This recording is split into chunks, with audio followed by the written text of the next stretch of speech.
Dust tasted like rusted copper and dried blood.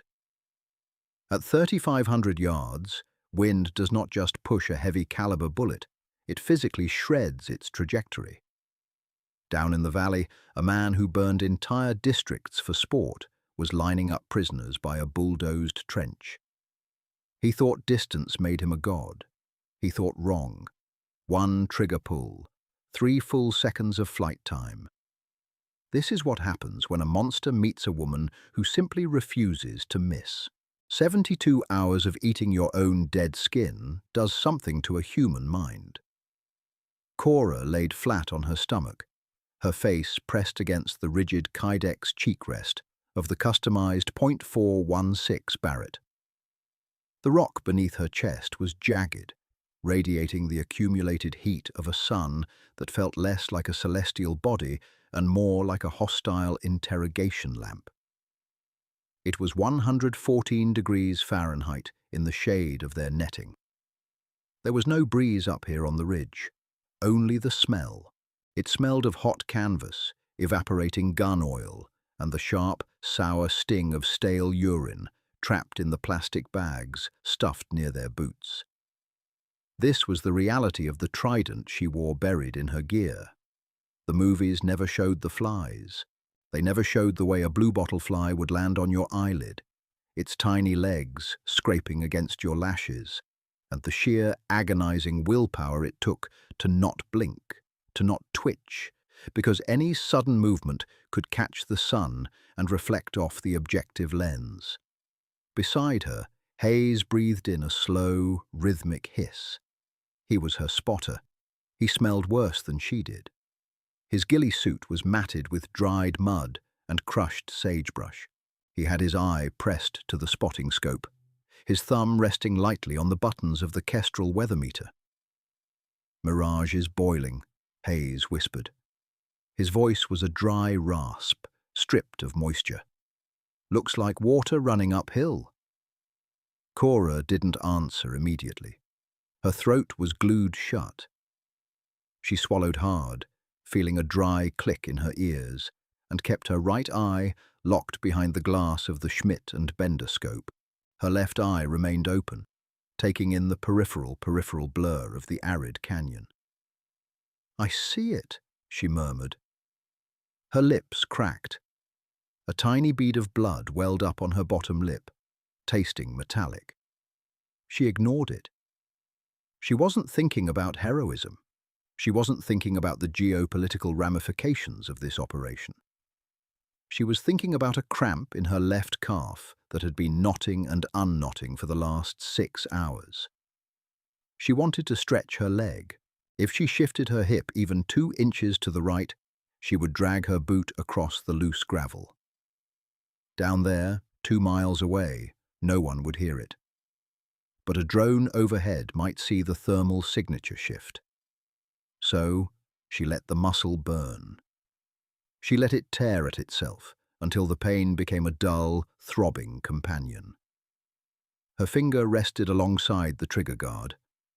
The metal was almost too hot to touch. The rifle weighed nearly 40 pounds fully loaded. It was an ugly, brutal piece of machinery, machined from raw aluminum and steel, designed for one specific purpose: delivering a 400-grain solid copper bullet across distances that defied common sense. "Nothing moving at the compound," Hayes muttered, panning his glass. "He's late," Cora said. Garrett Kessler was always late. That was the intel. Kessler wasn't a military mastermind. He was a former logistics contractor who had realized that in a collapsed region, whoever controlled the water and the diesel controlled the population. He didn't wear a uniform. He wore tailored linen suits and imported sunglasses. He had a penchant for executing people who argued with him over the price of grain. The brief had said Kessler ordered no prisoners. He didn't believe in the logistics of captivity. Holding people cost money. Bullets were cheap. Cora adjusted her grip on the pistol grip of the rifle. Her palm was slick with sweat, but the aggressive stippling of the polymer bit into her skin, grounding her. You good? Hayes asked, sensing the micro-shift in her posture. Peachy, Cora whispered, just calculating how much I'd pay for an ice cube. I think I'm up to $1,000. I'd sell you one for $2, Hayes replied. Silence settled over them again, thick and oppressive. Cora closed her scope eye for exactly 3 seconds to let the strained optic nerve recover. When you stare through magnified glass for hours, the brain starts to play tricks. Shadows become vehicles. Rocks become human heads. The phenomenon is called scope fatigue, and it can ruin a sniper's depth perception when they need it most. She opened her eye. The valley was still there. A sprawling, abandoned cement factory sat at the bottom of the basin, surrounded by high, rust-stained concrete walls. Beyond the factory, a deep ravine carved through the earth. That was where Kessler was supposed to arrive. Cora shifted her jaw, feeling the grit of desert sand grinding between her molars. She had been the first woman to make it through the Navy's sniper school, a fact that journalists loved and she despised. It didn't make the rifle lighter. It didn't make the math easier. Down here in the dirt, the wind didn't care about gender. Gravity was an absolute equalizer. All that mattered was the data, the drop, and the violent intersection of physics and anatomy. "Wait," Hayes hissed suddenly. The casual exhaustion vanished from his voice, replaced by the tight, clipped tone of a professional going to work.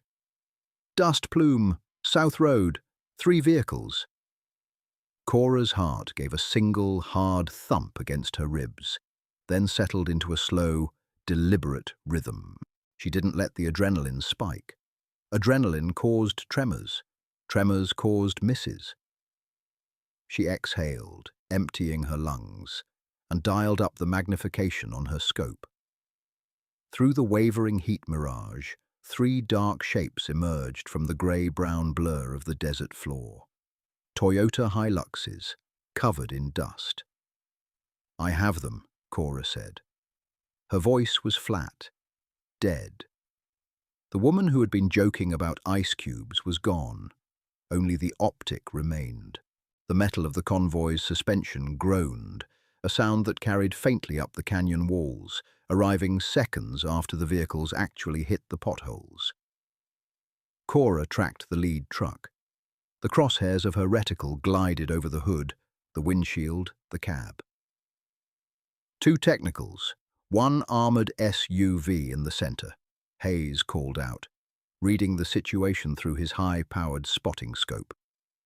"Looks like a half-dozen personnel in the beds of the trucks, heavy weapons." "Confirmed. I see a DSHK mounted on the rear truck," Cora said. The vehicles rolled into the courtyard of the cement factory and ground to a halt near the edge of the ravine. Dust billowed up, temporarily obscuring the compound in a brown haze. Cora waited, her breathing shallow. She kept both eyes open. The heat mirage was terrible. It made the trucks look like they were melting, rippling under the sun like reflections in a troubled pond. "Wind is shifting," Hayes noted, checking the Kestrel. "We're getting a cross breeze from the left, 3 to 5 miles per hour at our position. But down there, look at the dust." Cora watched the dust cloud. It wasn't settling straight down. It was drifting lazily to the right, then hitting an invisible wall and swirling back to the left. "Canyon thermals," Cora said, her stomach tightening. "It's a washing machine." "Yeah, it's going to be a bitch." The doors of the SUV opened. Through the magnification, Cora watched a pair of armed guards step out. They wore mismatched tactical gear over civilian clothes. Then the rear door opened. Garrett Kessler stepped into the dirt. He looked exactly like his photographs, only smaller. Distance reduced everyone to miniatures. He was wearing a light blue shirt, the sleeves rolled up to the elbows, and dark trousers. No armor. He looked casual, almost bored. Target identified, Cora said. Jackpot. I got him, Hayes confirmed. Distance is exactly 3,520 yards, 2 miles. Cora didn't process the number emotionally. 2 miles was a concept most people couldn't grasp. If you stood on a sidewalk and looked at a building 2 miles away, it was just a smudge on the skyline. To hit a human chest at that distance, the bullet would have to travel for 3 full seconds. In those 3 seconds, the target could take a step, bend over to tie a shoe, or simply turn around. The bullet would also arc high into the air, hundreds of feet above the line of sight, before dropping down on the target like an artillery shell. But Kessler wasn't moving much. He was standing near the edge of the ravine, gesturing toward the back of the first truck. The guards began pulling people from the truck bed. Cora's grip tightened involuntarily. She forced her hand to relax. Breathe. There were 5 of them. 3 men, 2 women. Their hands were bound behind their backs with thick plastic zip ties. They looked exhausted, stumbling as they hit the ground. One of the men fell to his knees, too weak to stand. A guard kicked him hard in the ribs. Through the glass, Cora saw the man's mouth open in a scream, but no sound reached her. The silence of it was sickening. It was like watching a horrific silent movie. Jesus, Hayes muttered. Focus, Cora snapped. Her voice was ice. If she let the humanity of the prisoners bleed into her brain, she would lose her edge. She had to see them as environmental factors, obstacles, nothing more. Kessler walked slowly over to the kneeling man. He didn't look angry. He looked annoyed, like a manager dealing with a faulty piece of office equipment. He reached into his waistband and pulled out a black pistol. He's going to do it right now, Hayes said, his voice rising a fraction of an octave. He's not even interrogating them. Give me a wind call, Hayes. Wait, Cora, the wind is erratic. Give me the fucking call, Hayes, Cora hissed, her eye glued to the scope.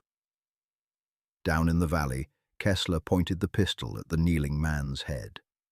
He was casually looking away, talking to one of his guards, not even giving his victim the dignity of his attention. Cora felt a profound, heavy nausea settle in her gut. It wasn't just the impending murder. It was the sheer, bureaucratic banality of it. Kessler had ordered no prisoners, and he was executing that order like he was checking off a grocery list. He's out of position, Cora said, her breathing going ragged. I don't have a clear angle. The guard is masking his chest. Density altitude is 9,000 feet, Hayes began, falling back into the cold, hard math of his training. He read the numbers off his ballistic calculator. Temperature 114, humidity 6%. Cora reached up with her left hand, her fingers finding the elevation turret on her scope. She didn't look at it. She knew the clicks by feel. Click, click, click, click. Coriolis effect, Hayes continued. The Earth was rotating. Over a 2-mile flight path, the planet would physically move the target away from the bullet's trajectory. Spindrift. Bullet's going to drift right. Give me, hold left 1.5 mils. Holding left 1.5, Cora repeated, shifting the rifle slightly. The crosshairs moved off Kessler's body, hovering in the empty space next to him. To hit him, she had to aim at nothing. Kessler pulled the trigger. A puff of dust erupted behind the kneeling man's head. The man slumped forward into the dirt. Cora flinched, just a microscopic tightening of her eyelids. She hadn't heard the gunshot. The speed of sound was far too slow. She just saw the result. Fuck, Hayes whispered. We are not a rescue squad, Hayes, Cora said, her voice sounding hollow even to herself. We are here for him. Read the wind. Kessler stepped over the body and moved to the next prisoner, a woman. He grabbed her by the hair, forcing her to her knees. Cora stared through the scope. The crosshairs were floating in the empty air to Kessler's left. The heat mirage washed over him, turning his blue shirt into a blurry, shifting blob. He's just a shape, Cora told herself. He's not a man. He's a mathematical equation. Solve the equation. But her stomach churned. The smell of urine and hot dust seemed to magnify, choking her. She could feel the pulse in her cheek beating against the stock. Thump, thump, thump. It was a problem. It was moving the reticle. She forced her jaw to go slack, opening her mouth slightly to breathe, disconnecting her facial muscles from the rifle. Wind is picking up, Hayes warned. Full value from the left. Hold left 3 mils. Wait, it's dropping. It's swirling at the 1 mile mark. I can see dust kicking up in 2 different directions. I can't shoot through a vortex, Hayes. I know. Hold. You have to hold. Kessler raised his pistol again. Time stopped functioning in seconds and minutes. It broke down into heartbeats and breaths. Cora watched Kessler press the barrel of the pistol to the woman's neck. The woman was sobbing. Cora could see the violent shaking of her shoulders, the way her head bowed in absolute terror. "Look away from her," Cora's brain screamed. "Look at his chest. Find the sternum." She shifted her focus. Kessler's chest. The light blue shirt. It was a small target, barely the size of a postage stamp in her optics. At this distance, the reticle itself covered half of his torso. "I need a call," Cora said. Her finger curled around the trigger.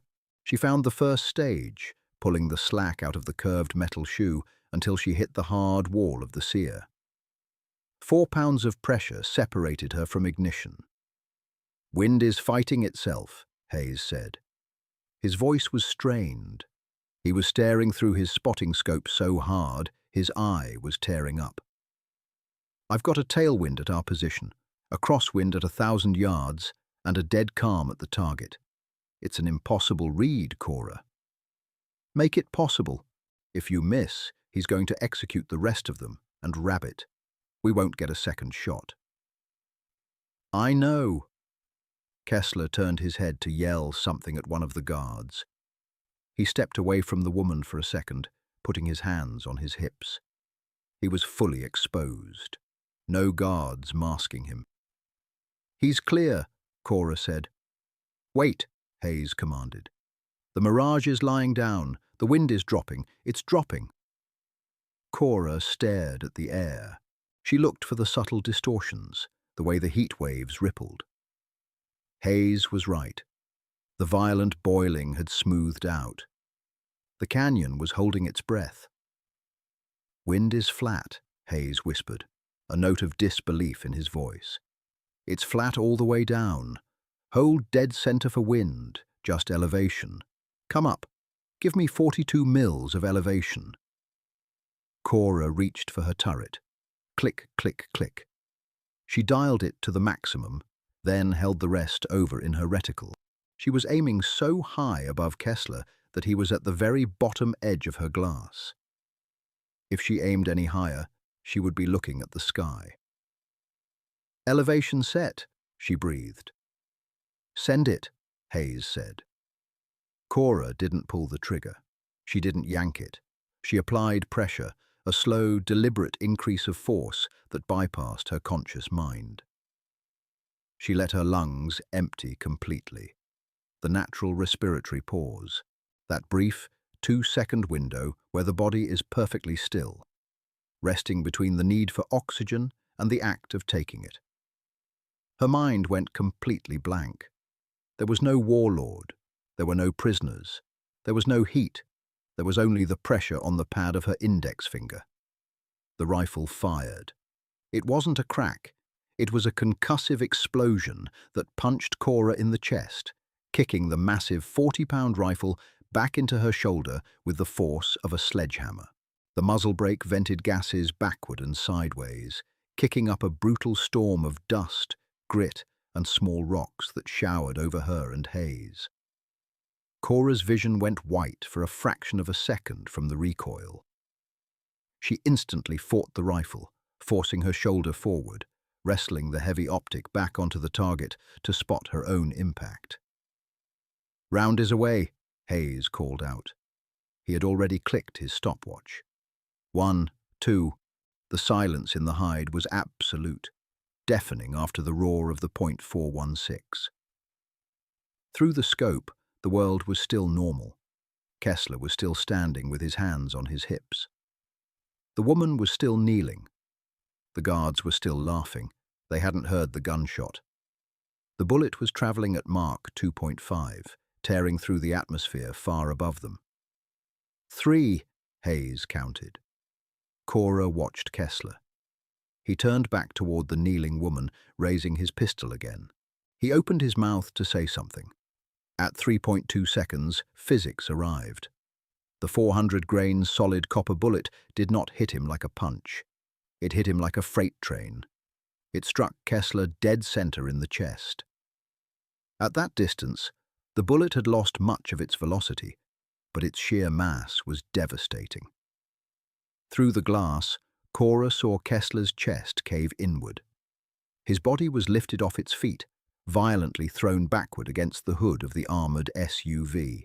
The blue shirt turned instantly, violently crimson. There was no dramatic flailing. There was no Hollywood stagger.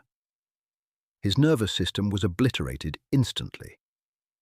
He hit the hood of the truck and slid down into the dirt, a crumpled, formless pile of limbs.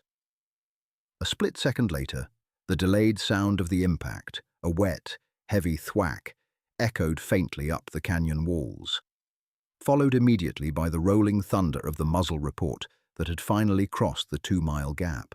The courtyard below erupted into absolute chaos. The guards froze, looking wildly around. They hadn't seen a muzzle flash. They couldn't hear the origin of the shot over the echoing echoes bouncing off the concrete walls. To them, their boss had simply exploded from the inside out, struck down by the hand of an invisible god. "Impact," Hayes said, letting out a breath that sounded like a deflating tire. "Center mass. Target is down. Target is neutralized." Cora didn't move. She kept the crosshairs locked on the bloody shape in the dirt. She watched the guards panic.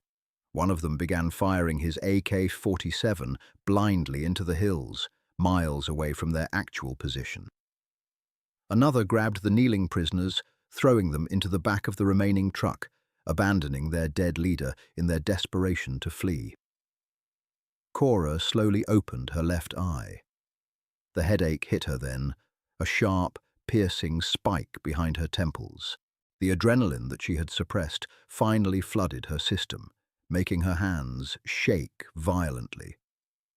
She pulled her finger out of the trigger guard and laid her forehead against the back of her knuckles. She could taste the rust again. "Good shot, Davies," Hayes muttered, packing up the Kestrel. "Fucking impossible shot." Cora looked down at her hands. They were trembling, covered in dirt and gun oil. She had just taken a human life from 3,500 yards away. She had calculated the rotation of the earth, the density of the air, and the drop of gravity to thread a needle through chaos. She felt no triumph. She felt only the crushing weight of the heat, the stench of the urine bags, and the memory of the first prisoner slumping into the dirt. "Let's pack it up," Cora said, her voice hoarse and brittle. "I want a goddamn shower." She reached out, grabbed the hot brass casing that had ejected from the chamber, and slipped it into her pocket. It burned her palm, a searing physical reminder that down here, in the dirt, there was no glory. There was only the math, the trigger, and the void you left behind. Movement, after 72 hours of absolute stillness, felt less like waking up and more like breaking bones. Cora rolled off the rifle. Her left knee locked instantly. sending a spasm of hot, electric pain up her thigh. She bit down on the inside of her cheek to keep from groaning, tasting fresh blood mingling with the old rust. Slowly, deliberately, she forced the joint to bend. It popped with a loud, sickening crack that sounded like a dry branch snapping. "Careful," Hayes muttered, already shoving the spotting scope into his drag bag. He wasn't looking at her. His movements were jerky, fueled by the toxic cocktail of adrenaline and severe dehydration. "Drones could still be up. We aren't ghosts yet." "I know." Cora's voice was a gravelly whisper. She reached for the Barrett. The aluminum chassis was still baking hot from the sun. Stripping the weapon down was a mechanical process she had performed thousands of times in the dark, underwater, and freezing cold. Here, her hands refused to stop shaking. The fine motor skills were entirely gone. She fumbled with the locking pins, her bruised thumbs struggling to apply the necessary torque. She hated the shaking. It was a biological betrayal. The mind said the threat was neutralized, but the nervous system was still screaming, flooded with cortisol from the concussive violence of the shot. Click, twist, pull. The heavy barrel separated from the receiver. She wrapped the components in heat-resistant sleeves and shoved them into the padded compartments of her pack. Fully loaded, her gear weighed 90 pounds. Right now, it felt like 200. "Brass?" Hayes asked. Cora patted her chest pocket. "Got it." Sanitize the hide. They worked in silence. Every scrap of trash, every plastic bag of human waste, every flattened piece of sagebrush was dealt with. They used small rakes to brush out the indentations their bodies had made in the gravel, erasing the history of their suffering. Leave no trace. It was the sniper's paradox. Exist only to exert massive, lethal influence on the world, while proving you were never there in the first place. The hike to the extraction zone was 12 miles of broken shale and dry wash. The sun began its brutal descent, painting the canyon walls in bruised shades of purple and burnt orange. The heat didn't break. It merely shifted from a searing overhead lamp to a suffocating blanket radiating up from the rocks. Cora walked point. Her boots crunched rhythmically against the dirt. Left, right, left, right. She forced her brain into a dull, repetitive loop to ignore the pain. The heavy pack straps dug into her collarbones, grinding against the skin until it felt raw and wet. Her mouth was entirely dry. She sucked on the bite valve of her camelback, receiving a trickle of water that tasted intensely of hot plastic and iodine. It coated her throat like slime, but she swallowed it greedily. "You're limping," Hayes rasped from 10 paces back. "I'm adjusting my stride," Cora replied without turning around. "Right, your stride." They didn't speak again. Talking wasted moisture. By hour 4, the moon was up, casting long skeletal shadows across the scrub brush. Cora's mind began to drift. She didn't see the desert. She saw the courtyard, over and over again, like a corrupted video file playing on a loop. The puff of dust behind the kneeling man's head, the way he slumped forward. If she had taken the shot 10 seconds earlier, she would have had to shoot through the guard. The bullet would have passed through the guard, destabilized, and potentially missed Kessler entirely. The math dictated she wait. The doctrine dictated she wait. She had waited, and a man died because of her patience. Her boot caught the edge of a buried root. Cora pitched forward, the 90-pound pack driving her violently into the dirt. She threw her hands out, the sharp edges of shale slicing through her tactical gloves and tearing into the meaty part of her palm. She lay there for a moment, her face pressed against the cool, dark earth. It smelled of dust and ancient, dried roots. "Davies!" Hayes's boots crunched to a halt beside her head. Cora didn't move. She just focused on the sting in her hand. It was a sharp, localized pain. It made sense. It was a direct consequence of an action.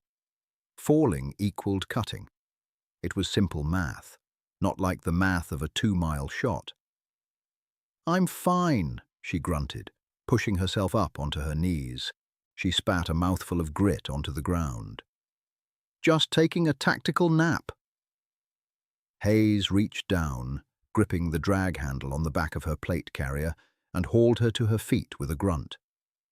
"Save the naps for the bird. We're 2 mics out." The rhythmic, heavy thumping of the helicopter rotors hit their chests before they heard it.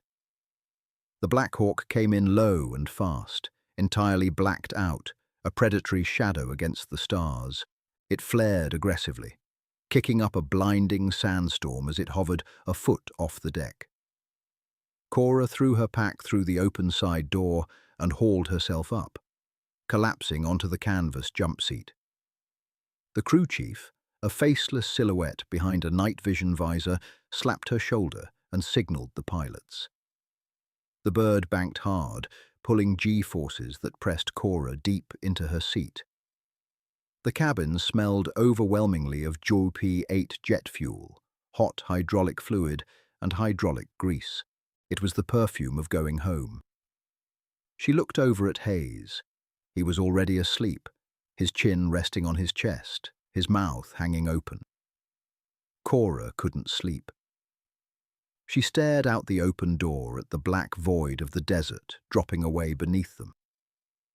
She reached into her pocket and closed her injured hand around the spent brass casing. The metal was cold now, just a hollow cylinder of brass. She squeezed it until the edges dug into her torn palm, letting the physical pain anchor her to the present, terrified of what she would see if she closed her eyes. Fluorescent lights possess a specific, hateful hum. It's a frequency that burrows directly into the back of a tired skull. Cora sat in the Tactical Operations Center, staring at the scarred laminate surface of the briefing table. The air conditioning was set to a freezing 65 degrees, raising goosebumps on her arms. She was still wearing her filthy, sweat-caked uniform.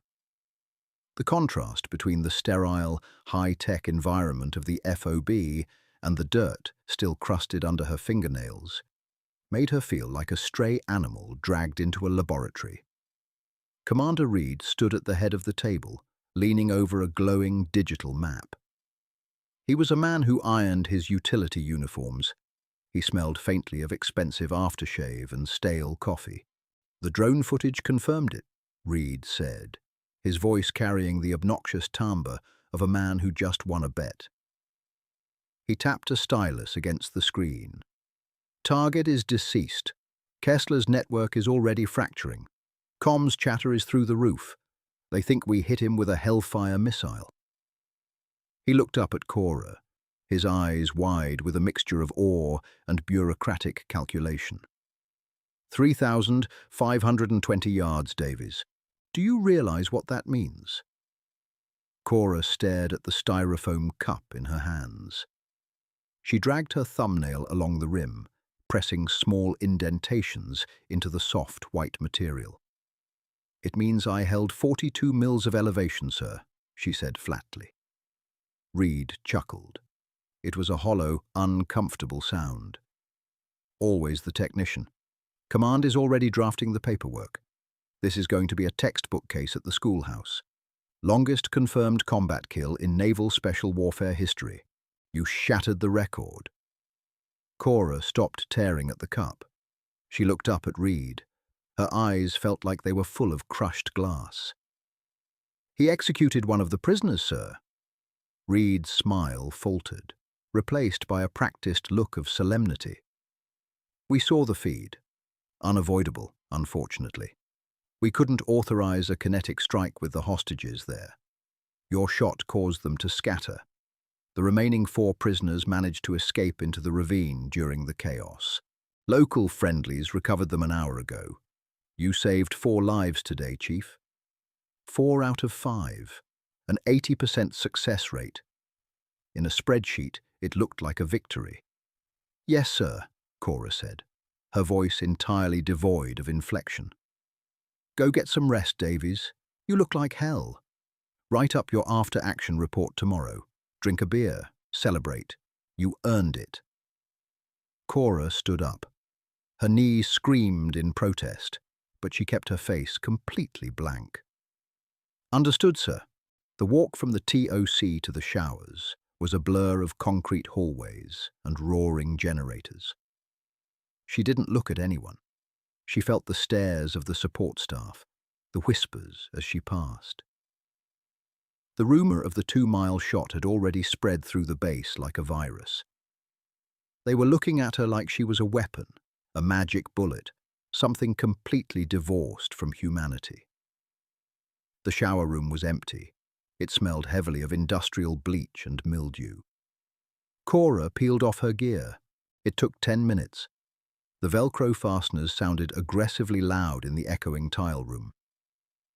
When she finally stripped off her moisture-wicking base layer, she paused in front of the scratched metal mirror bolted to the wall.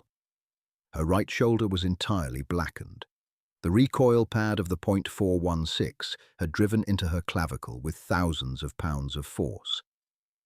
The bruise spanned from her neck down to her bicep, a massive, angry canvas of deep purple, sickly yellow, and mottled black. It looked like rot spreading under her skin. She reached up and touched it lightly with her fingertips. A sharp hiss escaped her teeth.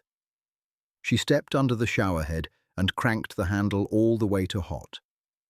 The water hit her back like a physical assault, stinging the raw skin of her shoulders and the cuts on her hands. She stood there, head bowed, letting the water turn brown as it washed away the desert. Mud, dead skin, and the phantom smell of the hide swirled down the metal drain. She scrubbed herself violently with a bar of harsh lye soap, trying to scrape away the sensation of the dust. But it wasn't the dust she couldn't wash off. It was the silence. The terrible 3-second silence between the pull of the trigger and the collapse of Kessler's chest. She turned off the water, the sudden quiet of the room pressing in on her ears. Back in her hooch, the room was dark, except for the thin slats of amber light bleeding through the blast-taped windows. The plywood walls vibrated slightly from the diesel generators outside. Cora sat on the edge of her cot, wearing only a pair of gym shorts and an oversized grey t-shirt. She opened her locker, pushed aside a stack of clean socks, and pulled out a small, heavy Pelican case. She popped the latches. Inside, nestled in custom-cut foam, was her sidearm, a spare bolt for her M4, and a small collection of brass casings. There were 7 of them. She reached into her pocket, pulled out the massive, heavy cylinder of the .416 casing, and set it next to the others. It dwarfed them. Cora stared at the brass. 8 casings. 8 times she had done the math. 8 times she had squeezed the trigger and permanently altered the universe. She lay back on the thin, lumpy mattress, staring up at the bare plywood ceiling. The air conditioner rattled. Outside, someone laughed. The base carried on, entirely oblivious to the ghosts she had brought back with her. She closed her eyes. Instantly, the heat mirage returned. The crosshairs floated in the dark. The dust puffed up behind the kneeling man's head. Cora opened her eyes, staring hard into the shadows of the room, listening to the generator, waiting for a dawn that felt impossibly far away. Gun solvent has a sharp chemical bite that strips the natural oils straight out of your skin. It smells like ammonia mixed with burnt plastic, a scent that permanently embeds itself in the cuticles of anyone who handles weapons for a living. Cora sat hunched over the scarred metal workbench in the armory, a stiff nylon brush gripped in her right hand.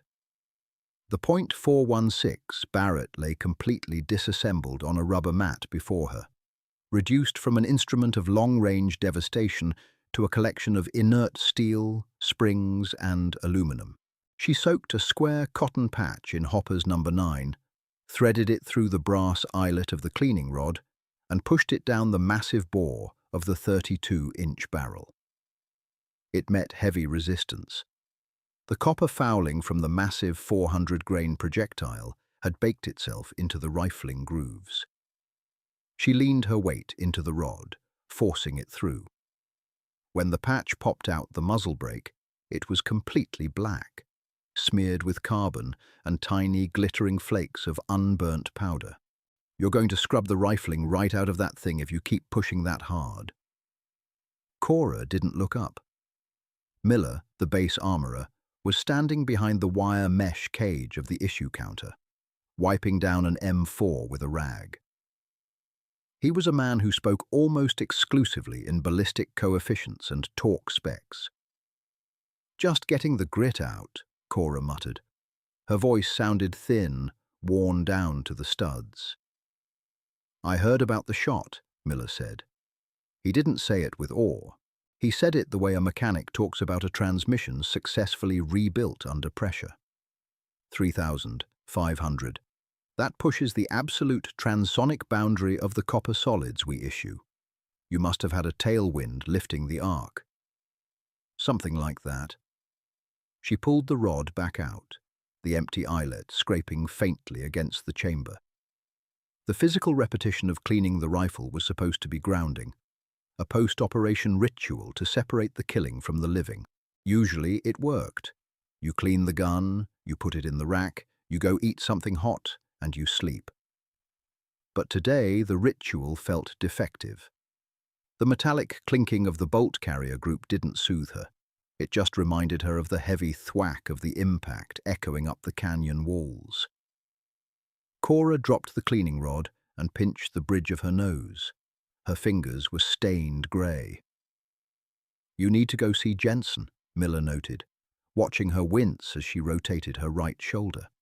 "You're favoring your left side. You look like you got kicked by a mule." "I'm fine, Miller. Suit yourself. But if you seize up on the next rotation, Reed's going to bench you. Go see the doc." 20 minutes later, Cora was sitting on the crinkling paper of an examination table in the medical bay. The air here smelled entirely different. Isopropyl alcohol, sterile gauze, and the faint, sweet odor of iodine. It was freezing. The air conditioning vents blasted directly onto her bare back. Doc Jensen, a Navy corpsman with dark bags under his eyes and a chronically wrinkled uniform, gently probed the massive, blackened contusion spreading across her right collarbone. "Jesus, Davies," Jensen breathed, his thumbs pressing lightly against the swollen tissue. "I've seen mortar shrapnel do less blunt force trauma than this," Cora hissed through her teeth as he hit a particularly tender knot. "Just give me some ibuprofen, Doc." "Ibuprofen isn't going to fix micro-tears in your deltoid," Jensen said, pulling a penlight from his pocket to check her pupil dilation. "You didn't just bruise the muscle, you bruised the bone. The recoil impulse on that Barrett is supposed to be mitigated by the muzzle brake, but firing from a weird angle. You didn't have it seated perfectly in the pocket of your shoulder, did you?" "I was shooting downhill. Awkward decline." She didn't mention the cramps, the heat, or the desperate rush to send the round before Kessler could kill the second hostage. Jensen sighed, stepping back to scribble on a digital tablet. "I'm putting you on 48 hours of limited duty. No heavy lifting, no kit. And I want you icing that shoulder every 4 hours. I'll prescribe a muscle relaxant." "I don't want the relaxant," Cora stated instantly. "It makes my hands sluggish. Just the anti-inflammatories." Jensen looked at her, his expression softening into something resembling pity. Cora hated it. She hated being looked at like a broken clock. "Davies, you just pulled off an operation that half the base is currently calling a miracle. Take the meds. Sleep. The war will still be here on Monday." She grabbed her grey t-shirt and pulled it gingerly over her head. gritting her teeth as the fabric dragged across the deep purple skin. "Thanks, Doc." Her next stop was the TOC to file the after-action report. The keyboard was slick, the keys worn smooth by hundreds of operators typing out the clinical details of extreme violence. Cora stared at the glowing monitor. The cursor blinked. Target engaged. Distance, 3,520 yards. Wind, variable, 0 to 5 miles per hour. Elevation hold, 42.0 mils. Result, 1-1. HVT, enemy combatant, KIA. Immediate catastrophic trauma to center mass. Collateral, 1-1. Local national civilian, KIA, by HVT prior to engagement. She stared at the word collateral. It was such a sanitized, sterile word. It didn't sound like a man sobbing in the dust. It didn't capture the wet, muted puff of a pistol executing a human being point blank. It was just a data point in a spreadsheet that Commander Reed would present to a panel of officers who had never smelled a urine bag in a sniper hide. She hit save, logged out of the terminal, and walked out into the blinding midday glare of the base. Powdered eggs possess a texture that defies culinary logic. They somehow managed to be both rubbery and chalky at the same time, tasting vaguely of sulfur and yellow food coloring.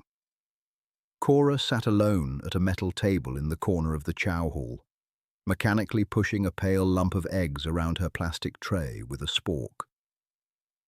The dining facility was a massive tension fabric tent filled with the dull roar of 100 conversations, the clattering of trays, and the hum of industrial cooling fans. A shadow fell over her tray. Hayes dropped a battered green hydro flask onto the table and slid into the plastic chair opposite her. He looked marginally better than he had in the helicopter. He had shaved, scraping away the desert grime, but his eyes still carried the flat, 1,000-yard stare of a man who had spent 3 days staring through high magnification glass. "You look like shit," Hayes offered, unscrewing the cap of his flask. "Good morning to you too, Hayes," Cora replied dryly, abandoning the eggs. He took a long swallow of water and set the bottle down. He didn't look at her directly. Instead, he stared at a spot on the table just to the left of her tray. This was how they communicated now. Direct eye contact felt too confrontational, too invasive after the claustrophobic intimacy of the hide. "Word from S2 just came down," Hayes said, keeping his voice pitched low under the ambient noise of the chow hall. "Kessler's lieutenants are already tearing each other apart. A guy named Tariq is making a play for the fuel depots. He's executing Kessler's loyalists, putting their heads on pikes near the North Road." Cora felt a hollow, bitter laugh bubble up in her throat, but it died before it reached her mouth. Nature abhors a vacuum. "Yeah, we chopped the head off the snake, and 2 more grew back. Standard operating procedure." Cora finally looked at him. "Why are you telling me this, Hayes?" Hayes traced the condensation dripping down the side of his flask. "Because Reed is strutting around the TOC like we just won the Super Bowl. They're talking about medals, Cora. They're talking about a press release, the longest shot, the female sniper who broke the record. They're going to turn you into a poster." Cora's jaw tightened. She could feel the pulse beating in her temple, a slow, dull throb. "I'm not doing a press tour. You might not have a choice. The brass loves a narrative." Hayes leaned forward slightly, his voice dropping into a rough whisper. "I know what you're doing, Cora. I watched you in the hide. I saw you flinch when Kessler shot that guy." "I didn't flinch," Cora lied, her voice hardening. "I maintained reticle focus." "Bullshit," Hayes countered gently. "You're human. You waited for the wind to drop because if you didn't, you would have missed Kessler and hit the woman. You made the right call. The math was the math. The math got a man killed." Kessler got a man killed, Hayes corrected, his tone leaving absolutely no room for debate. You didn't pull that trigger. Kessler did. You ended it before he could empty the magazine into the rest of them. You saved 4 people. It doesn't feel like saving. It never does, Hayes said, leaning back in his chair. If it felt good, we'd be psychopaths. The guilt means the gear inside your head isn't entirely stripped yet. He reached into his cargo pocket and pulled out a small, flat object, sliding it across the metal table. It was a challenge coin, heavy brass, stamped with the trident and the emblem of their team. I went back to the armory. Miller said you were looking ragged. I checked your rifle logs, Hayes said. You didn't log the shot. Cora stared at the coin. It's just a data entry. I'll do it later. No, you won't. You're trying to compartmentalize the shot by not putting it on paper. But it happened. You own it. Don't let Reed or the PR goons take it from you. And don't let the ghost of that dead hostage take it from you either. You made an impossible shot under catastrophic conditions. Own the math. Hayes stood up, grabbing his flask. Get some sleep, Davies. We go back on the board in 72 hours. He walked away, blending into the sea of desert camouflage, moving through the chow hall.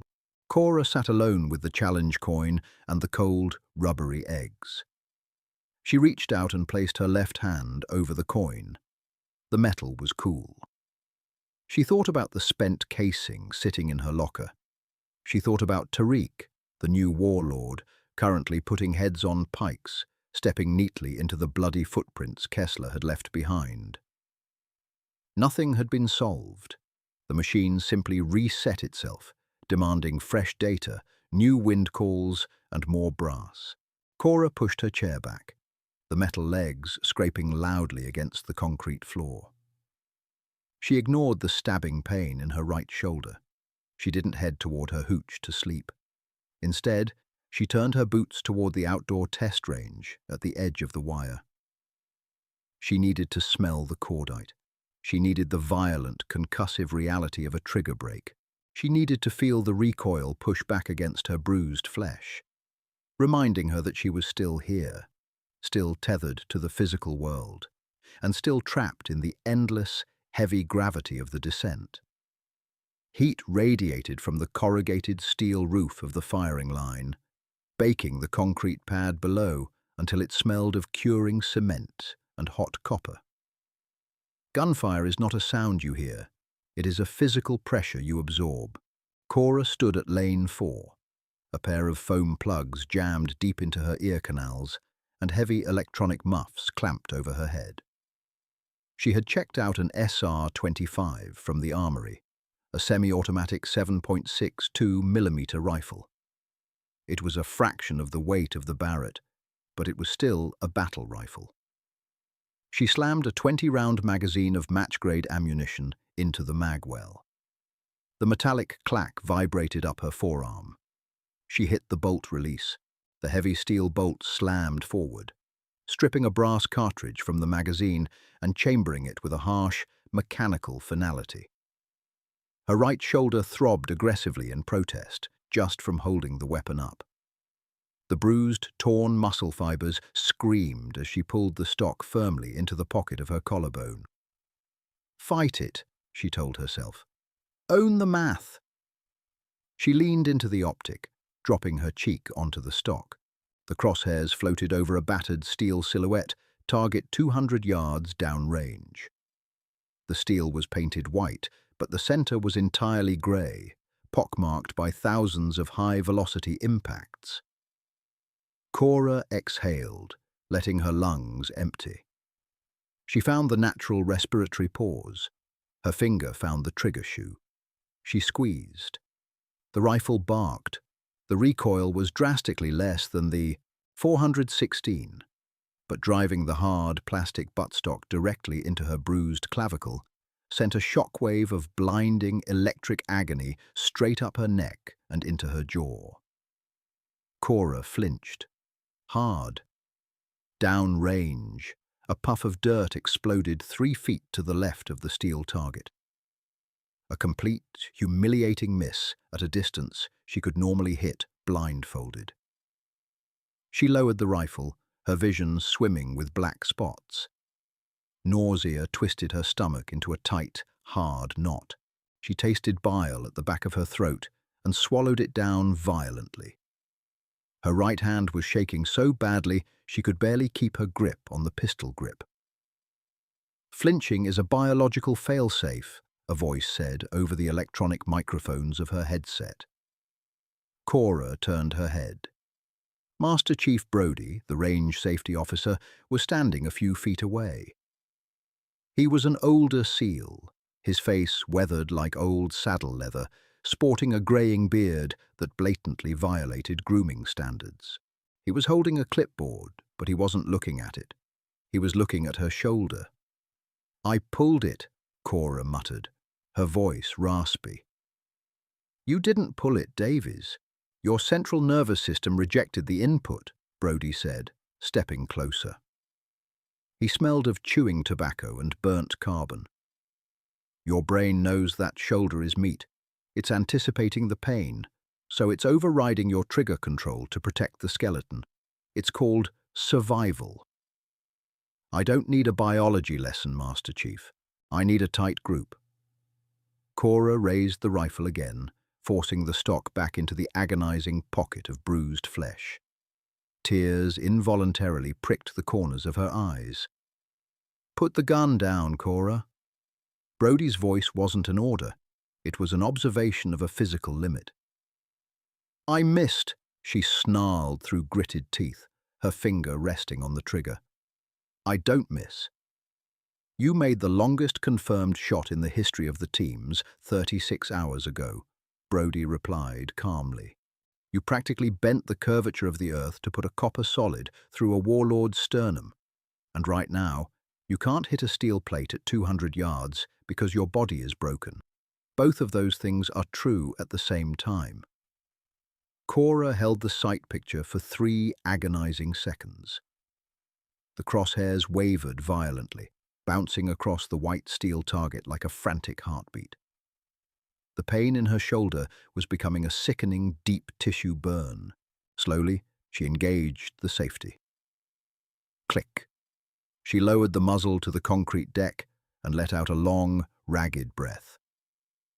The shaking in her hands didn't stop. It just traveled up her arms, settling deep in her chest. "Command wants to do a presser," Cora said, staring at the hot concrete. "They want to put my face on a recruiting poster. Tell a story about the perfect shot." Brody spat a stream of brown tobacco juice into a crushed soda can.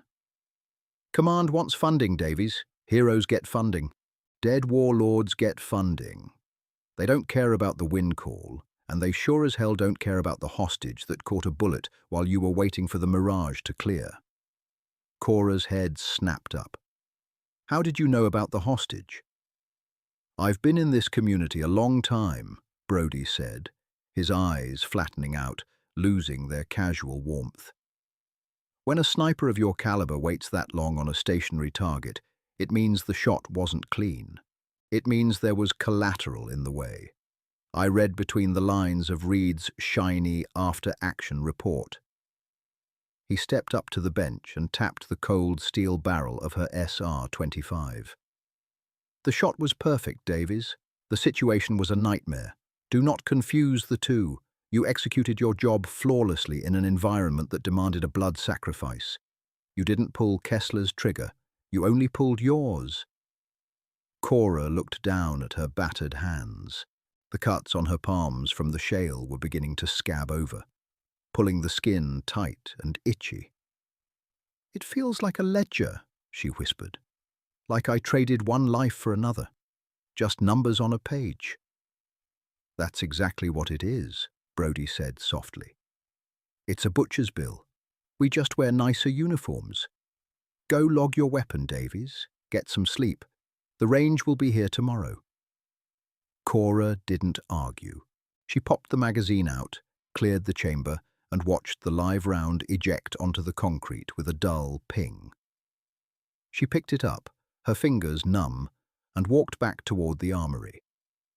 The afternoon sun beat down on her neck, but she didn't feel the warmth. She only felt the heavy, undeniable gravity of the ledger. Midnight brought a false sense of quiet to the forward operating base.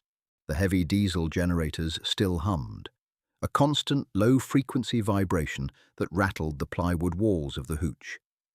But the shouting and the heavy machinery had died down. Cora sat cross-legged on her narrow cot. The only light in the room came from the harsh, blue-white glow of her Panasonic Toughbook screen. The digital sniper logbook application was open. This was the final step. The bureaucracy of violence. Every sniper kept a data book. It wasn't just a record of kills. It was a scientific journal. Humidity, temperature, barometric pressure, spin drift, Coriolis effect, exact yardage, powder temperature. Data gathered to ensure that the next time a human being needed to be erased from a great distance, the math would be ready. Her fingers hovered over the keyboard. Date, August 14th. Target, human, bipedal, standing. Weapon, M107/.416. Barrett. Distance, 3,520 yards. She typed the numbers. They felt entirely inadequate. 4 digits to represent 3 days of drinking hot water from plastic tubes, pissing in bags, and watching a man execute a hostage while the wind mocked her. She reached over to the nightstand. The heavy brass casing of the .416 round sat next to a half-empty bottle of ibuprofen and a tube of generic muscle rub. Cora picked up the casing.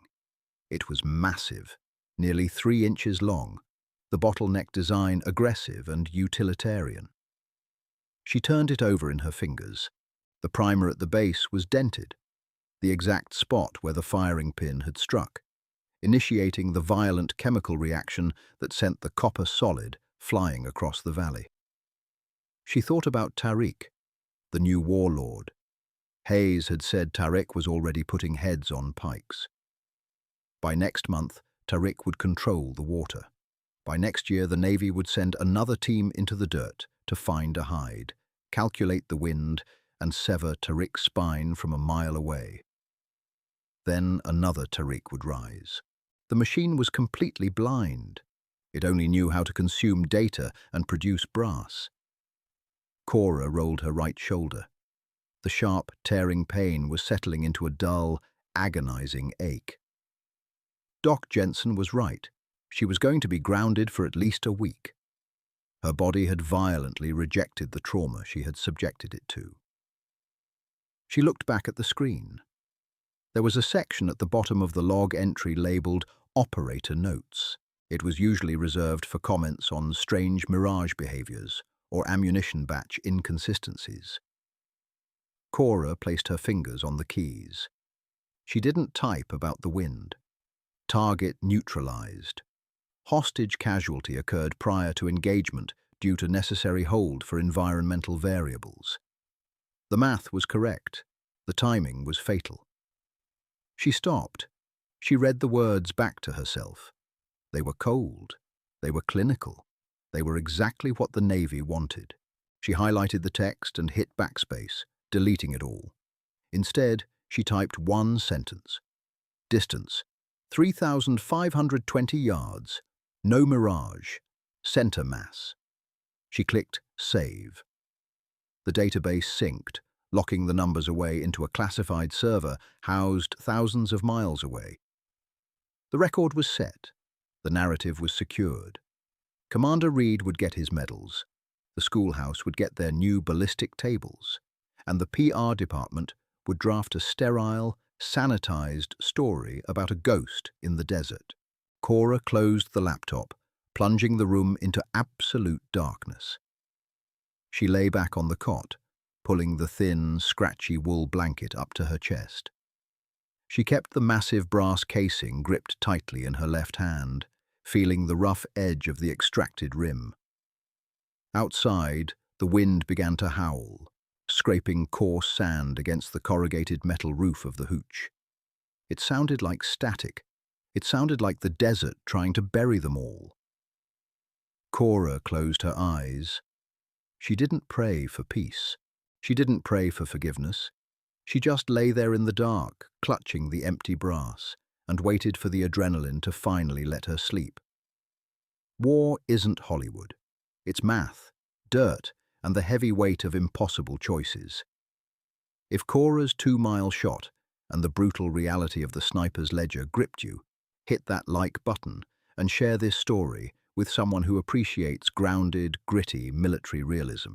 Subscribing to the channel ensures you won't miss our next deep dive into the raw, unfiltered psychology of tactical combat. Drop a comment below. Would you have taken the shot or waited for the wind? Hit subscribe, ring the bell, and stay tuned for more untold stories from the shadows.